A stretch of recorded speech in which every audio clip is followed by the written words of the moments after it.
How's it going, friends? Reckless Yuki here. Hope you guys are doing fantastic. And about 4 months ago, I purchased a lot of mice and a lot of mouse pads, trying to figure out which is the best for FPS gaming. And I compiled this list based on what the top CSGO players use, as well as what other YouTubers recommend as their favorite FPS mouse.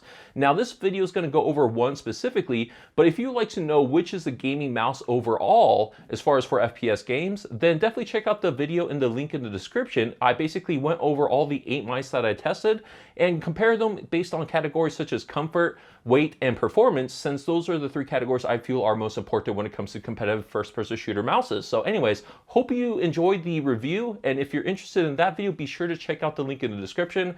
Thank you for watching, and enjoy the review. Now let's take a close look at the Razer DeathAdder Chroma. And before we get into my thoughts and opinions of this mouse specifically, we'll be going over the basic specs. The sensor is an Avago S3989, which is claimed to be a very accurate optical sensor from Razer, which is what it says on the DeathAdder Chroma's webpage.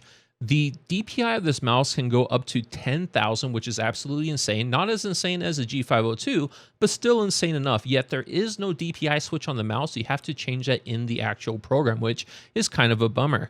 The polling rate of this mouse is an impressive 1000 hertz. So for you guys who really want that 1 millisecond of lag, that is perfect for you guys. But you know, there's some theory that that's not the best, that a lot of people prefer 500 hertz, but that's for your own personal preference and what you think. The advertised weight of this is 105 grams. The gaming weight, in which I take the weight of the mouse, included 1 foot of cord, came out to 98.41 grams. So that's a little bit less than the 105 that was advertised. The grip type of this is basically just a handy grip if you want. And the orientation of this mouse is an ergo right. So left-handed users won't find this mouse very comfortable at all. At least I don't think so.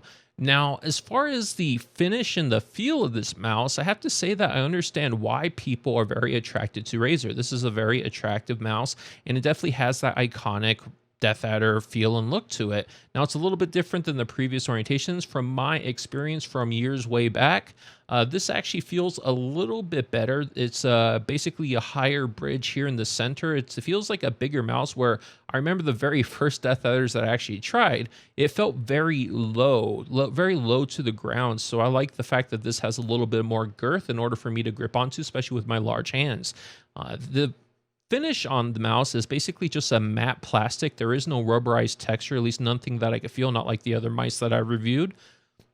There is some rubberized kind of dimple texture here on the side for your thumb, and a little bit here for your ring and pinky to basically grab onto. So it has a good amount of grip, so it won't really slide around.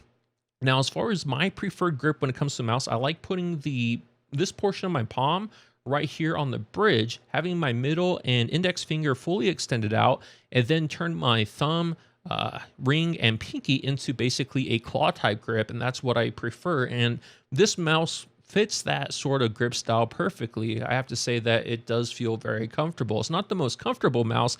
I do enjoy the SteelSeries Rival 300 more for my large hands, but this is no slouch. It definitely does feel good. And the buttons on the side are very nicely placed where they're easy to get to, and I'm able to distinguish between them just fine. I never had an issue where I press one over the other, and that's basically it with the feel of the mouse. Now, as far as like comfort, I said that it is very comfortable. I can't really complain about that. And the weight, though, when I'm whipping it around, it is noticeable that it is heavier than some of the other mice, but it's not the worst. It's definitely not like a Proteus G502 or Proteus Core G502. It definitely isn't that heavy, but still there are lighter mouse that I prefer to use. Now, as far as the responsiveness, when I'm going into my first-person shooters and using this to aim, I'm not sure what it is, but it just doesn't really feel as responsive as some of my other mice. Some of my other mice I prefer using over this one, and I kept switching back and forth between the 3 months of me owning all these mice and kind of testing them out to see what I really like. And I kind of always go to this slightly feeling disappointed, but then relieved once I leave this for another mouse. So I'm not sure what it was specifically for me. I know a lot of people out there really like this mouse and they feel it is the best mouse ever. It definitely has a large following. But for me, I don't think it's the best. At least it's not my best. So your opinions could vary. Now, as far as anything shaking,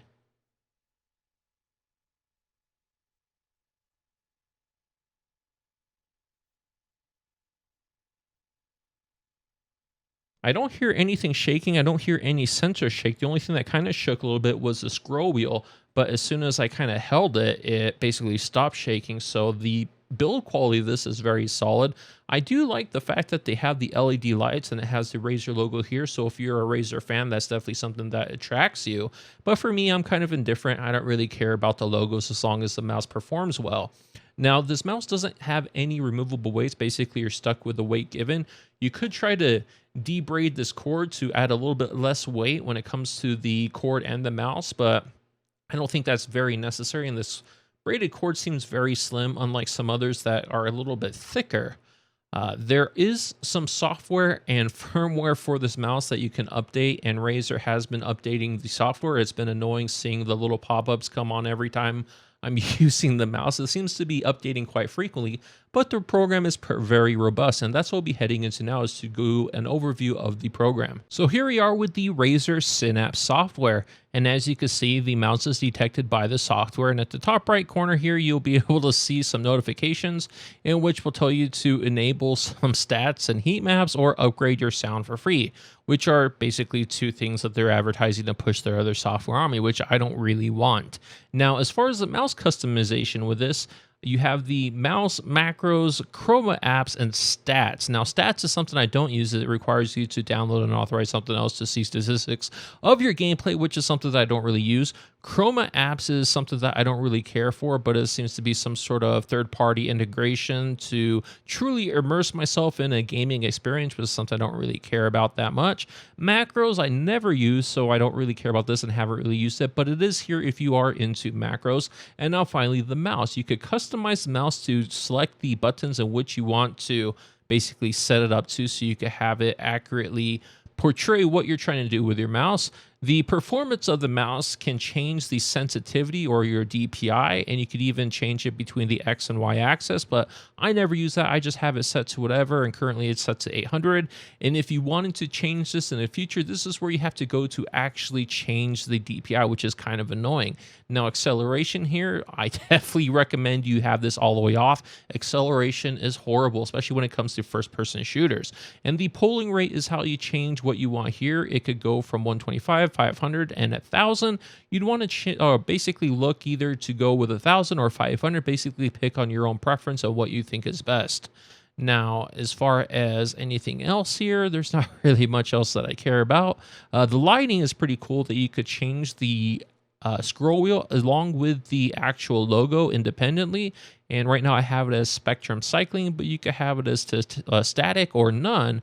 And then here you could like change whatever color you want. But I like the spectrum cycling. At least that's what I kind of like as far as now. And also you could turn off the lights when the display is turned off. So that is a nice feature that I wish some of my other mice shared. But this is something that the Razer seems to have. So that is something that I kind of like and like about the Razer over the other mice.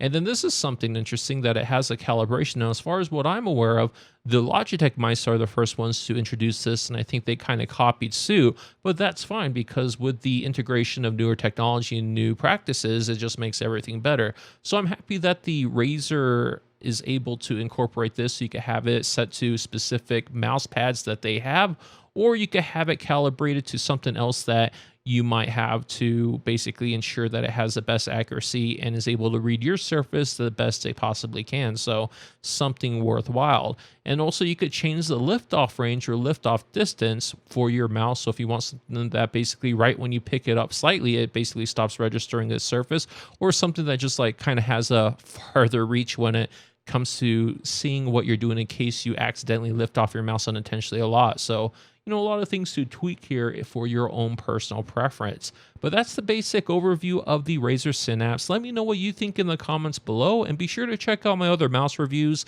I definitely reviewed a lot, and I hope you guys enjoy the video, and I will talk to you guys again in the next one. Bye-bye.